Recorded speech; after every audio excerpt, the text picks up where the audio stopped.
Hi friends, welcome to Indu's kitchen.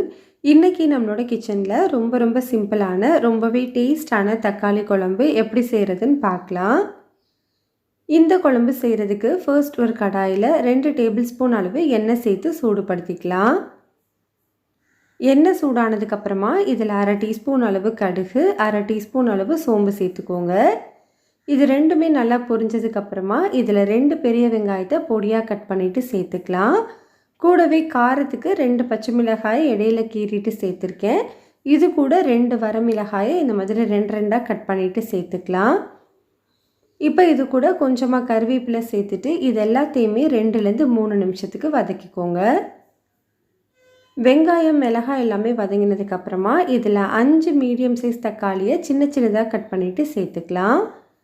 தக்காளி சீக்கிரமாக வதங்கிறதுக்காக இந்த குழம்புக்கு தேவையான அளவு உப்பு 3/4 டீஸ்பூன் அளவு தூள் உப்பு சேர்த்துக்கிறேன். இப்போ இந்த தக்காளி நல்லா மசிஞ்சு வர வரைக்கும் வதக்கி விட்டுக்கோங்க.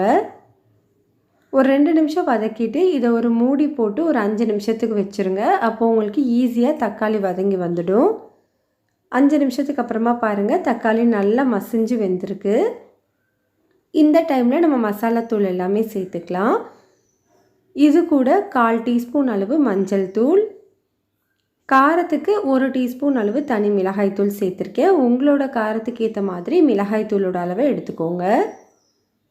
இது கூடவே 1 டீஸ்பூன் அளவு மல்லித்தூள் சேர்த்துட்டு இதோட பச்சை வாசனை போகிற வரைக்கும் நல்லா வதக்கி விட்டுக்கலாம். பச்சை வாசனை எல்லாமே போனதுக்கப்புறமா இதில் ஒரு 2 கப் அளவு தண்ணி சேர்த்து நல்லா மிக்ஸ் பண்ணி விட்டுக்கோங்க.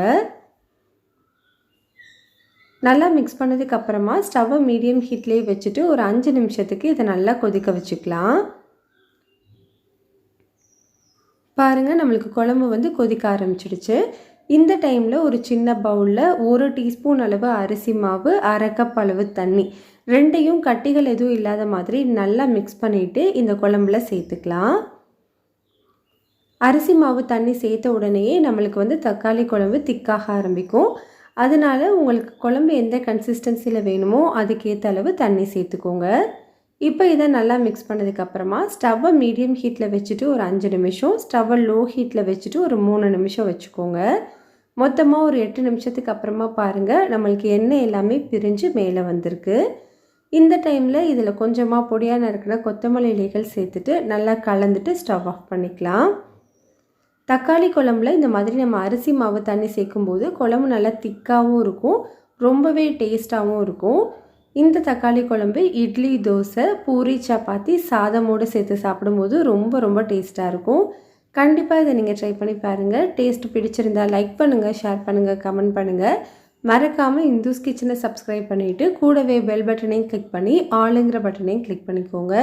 அப்போது தான் நம்ம போடுற வீடியோஸ் எல்லாமே உடனே உங்களுக்கு நோட்டிஃபிகேஷனில் வரும்.